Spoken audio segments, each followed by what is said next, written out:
Mini-Lad is up there in the history of YouTube as one of the most well-known examples of a fall from grace. Being a part of one of the biggest gaming groups in the early 2010s, prominently showing up on what felt like every channel across YouTube, and doing collabs with some of the biggest names on YouTube. Hell, he made more than one video with PewDiePie himself in his, what I want to say, golden era, and even going so far as to sponsoring a rugby stadium and having his name on the building. But this is a famous YouTuber from the 2010s, and you and I both know how most of those ended up across these years. His infamous and admitted misconduct is a topic you can find very easily discussed on thousands of videos on YouTube. If you search up Mini-Lad on YouTube, the first thing that you're gonna get is a downfall of Mini-Lad video. But for some reason, Mini-Lad's career was always in the back of my mind. Yes, obviously he left a big and lasting stain on his career, but the more I looked into it, the more I found out how insane his career was, at least when he had a career. He was one of the funniest in the Vanoss group, and by funniest, I mean the most obnoxious. And he is one of the best examples of why you can't mix a huge ego with insecurities of how you got your success. As far as his content career goes, I was always vaguely following him. I mean, he was part of the Vanoss crew, which was arguably the biggest gaming group on YouTube at the time. So any creator near Vanoss essentially had a one-way ticket to YouTube stardom. And Mini-Lad was just another cog in the Vanoss machine for a while. He did have some of the most memorable bits in Vanoss videos. Like, everyone remembers Pablo, right? Once there was a man. His name was Pablo. Pablo was not a very good man. He liked to have sex with small children. This definitely wasn't a confession of guilt through a funny bit, right? You know what's funny?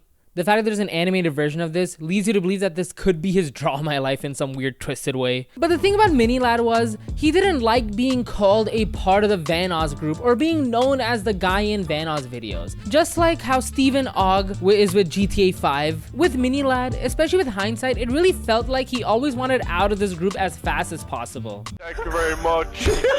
Hope you enjoyed. There it is. That's the Oh, he enjoyed. All right. That's the Bible ending, ladies and gentlemen. Hopefully you enjoyed. I'll make up my own. That's cool. I like to be included. Cool. Yeah, fuck me. Then he left it in the video, and then someone commented down like, "You always leave him out," and all this stuff, and they replied like, "Yeah, that's why I left." But he was part of the Vanoss crew kind of since their inception, regularly being in Gmod videos and Call of Duty videos. And side note, isn't it crazy how disposable YouTube videos are? I mean, how many fucking death run videos can you make? And I watched every single one of them. I'm not better than you guys. Almost everyone's content in this group revolved around their shared recording sessions, which meant for the most part, a majority of the people would just watch Vanoss's video and move on. Yes, they would have other content sprinkled throughout, but the majority of the initial fame of people like Nogla and Wildcat stemmed from people liking their personalities in the Vanoss videos and going over and subscribing. Charmander, I use you. No, it's I choose you, not I use you. Charmander, I abuse you! Not necessarily watching their content because it was just another perspective of the same session. And remnants of this can still be seen to this day. And I don't like pointing fingers, I'm just stating facts. Take H2O Delirious for example. 13.7 million subscribers and he can barely crack 100,000 views. Those 13 million are largely due to how much he carries Vanoss's videos when he's in them. And no, this isn't because the whole genre is dead. You can literally take Vanoss's channel as an example. He's still able to hit consistent views. But I guess this is Mini-Lad's biggest fear as a part of this group. He was handed this golden opportunity and he wanted to make sure that it's a sustainable opportunity rather than a one and done. So when people would see Mini-Lad and Vanoss's videos often stealing the show and they would flock over to Mini-Lad's channel because they liked his personality, they would see that he had a lot of differing content, not just videos with the crew, stuff like Ask Mini, Thoughts with Mini, and Ask Mini. It was all Ask Mini. Ask Mini was really famous. Ask Mini was a huge reason why people were going to Mini-Lad's channel and actually sticking around. He didn't have the biggest subscriber number, but he arguably had the most loyal fan base out of them all. I think almost everyone who remembers the Mini-Lad from back in the day remembers the gimmicks like the Coke curtains or rapping Rap God and what have you. And I'm not going to sit here and lie to you and say that I didn't like these videos. He was, what felt like at the time, the only one out of the group actually making different content than just Sandbox and GTA. I mean, it was so easy being a YouTuber back then. Look at the standards we set in 2014. You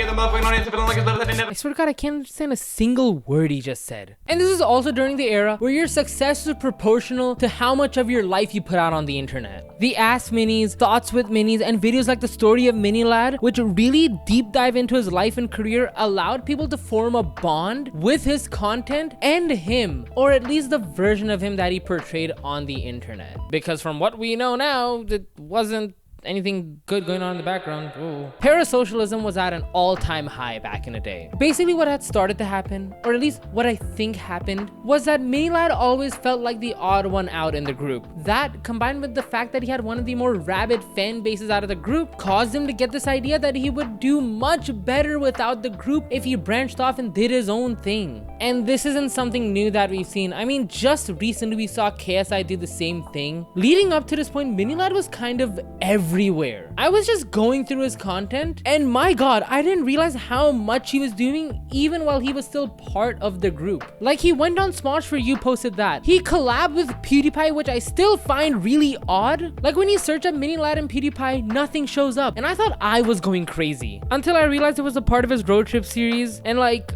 why does no one talk about this? Why didn't PewDiePie ever acknowledge this collab again? Was this the world's most business decision collab ever? Did Mini Lad force himself on the PewDiePie? And also, while still part of the Vanoss crew, he got a stadium named after him after he sponsored them. The Craig Thompson Stadium is the funniest thing in hindsight ever. The reason for getting his name on the stadium was actually a noble one. He used to play rugby at the stadium as a kid, so when he saw it in disarray, he looked over at his Ferrari and said, I can afford a few bucks. So he drove over in that Ferrari to the stadium, signed a multi-year deal for $250,000, which allowed him to put his name on the stadium and sponsor the whole rugby team, having his logo on the rugby uniforms and signing kids' backs. Oh my God.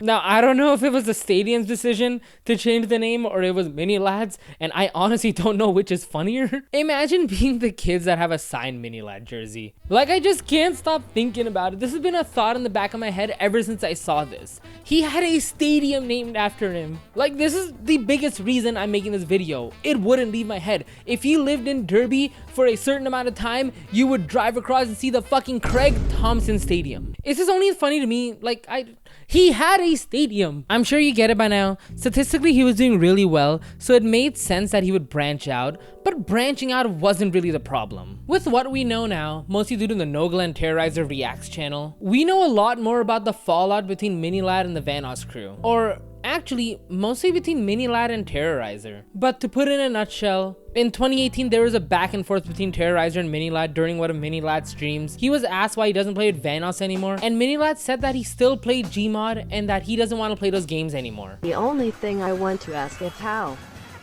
come you don't play with Vanoss Gaming? Wow. Because I don't play Gmod anymore.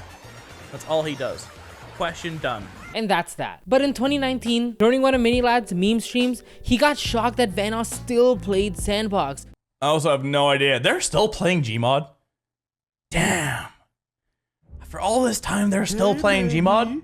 I mean, they kicked me out of all their chat, so I have no idea what the hell they're doing, so. Which was a really stupid thing to get hung up on, especially with what you're doing in the stream.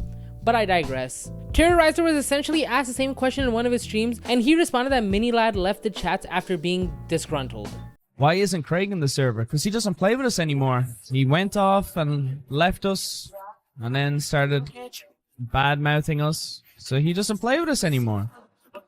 You can't have it every way. There was a lot of back and forth going on, and it became essentially a he said, she said situation, and fans just left in the dark not knowing what the truth was. Mini Lad claimed that he was kicked from the group chat, while the others said that Mini Lad left the group chat. In a notLinker and Terrorizer Reacts, they point out the exact moment that Mini Lad left the group chat, but there's just no concrete proof of all of this. Now this whole situation left a sour taste in a lot of people's mouths. People started taking sides. Terrorizer in the Vanoss group or Mini Lad. And because of this, it felt like Mini Lad absolutely hated the Vanoss group at the time. But honestly, that couldn't be further from the truth. If anything, his main beef was just with Terrorizer at the time. Mini Lad was on a podcast with Wildcat, and he claimed that every time he was in the Los Angeles area, he met up with Vanoss and they all hung out. But even after all of that, Mini Lad was absent from Vanoss videos. And like I kept reiterating, he was doing pretty well for himself outside of the group. He had a really loyal fan base. He was collaborating with people outside of his circle as well. He was a pretty big streamer and even went on tour with his best friend Big Jiggly Panda. So he made it, right?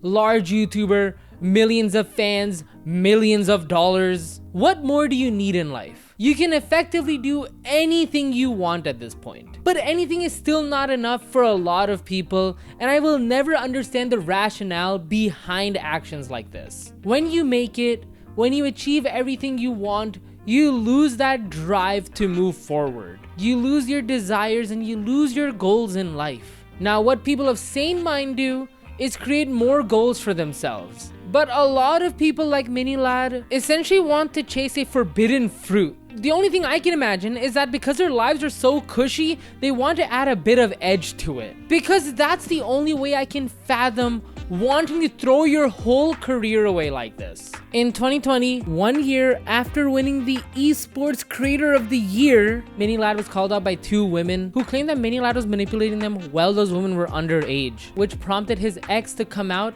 and describe their previous relationship with Mini Lad as toxic and manipulative. I don't have the tweets as they're all deleted and I can't find an archive of it anywhere, but Mini Lad quickly admitted to all his wrongdoings and said that he would seek therapy. Because, you know, when you're in a bad mental state, you're immediately attracted to minors, right? It's a well-known phenomena.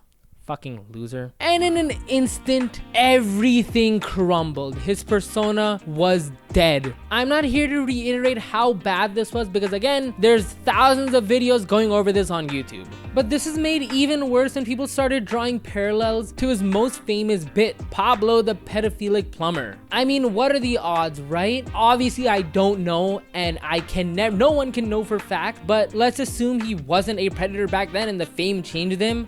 What foreshadowing, right? He liked to have sex with small children. He lost everything.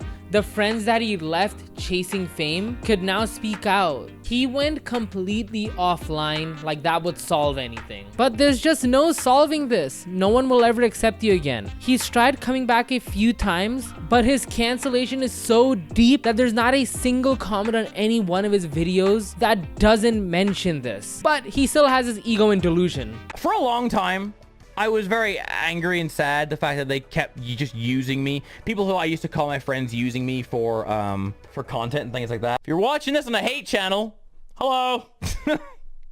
Doesn't matter, does it? It's just so odd that he was on track to potentially becoming bigger than Vanoss. Like genuinely, the amount of views he was getting, the amount of fame he had, he was really on track to become the biggest breakout star from the Vanoss crew. But he couldn't help himself. If anything, Mini Lad had the most common career that a YouTuber from back then had. Blow up, switch up on your day ones, either burn yourself out and quit YouTube or become a predator and quit YouTube. I'm sure you know which one Mini Lad chose. Purchase Minecraft, record some videos, get some subscribers, talk to little kids, have sex with them.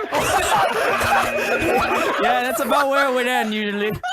All these videos that are about Mini Lad are just about his downfall, the final few months of his career. But it's just a very interesting path that he took as a creator. It was just odd how oddly big he became as a creator and how fast it came tumbling down. It's very funny how the Vanoss crew and even Vanoss himself now just comments on Mini Lad and laughs at this whole situation. Everyone's got their own color. You got blue, Vanoss is red, I'm green, and Moo's orange. It's all our signature colors. Everybody knows Moo's favorite color is orange. Green for Daddy Denogla, Blue red for for Vanoss Vanoss. Gaming, blue for H2O Delirious, and orange for Mooney Lad. And Mini Lad unfortunately is still not accepting that he can never come back to the internet. It's not my job anymore financially. I'm still gonna be here. Wednesday, Friday, Sunday, 5 p.m. PST. I'll still be here. The only way he can come back is if he starts grifting for alpha males and calls all women bad. Then the people will put him on a pedestal as the guy who escaped cancellation and praise him for his bravery. Right, Tobuscus? Anyways, this is the most spitballed video I've made in a while. If you enjoyed it, like and subscribe. Thank you for watching. Fuck predators. Get out.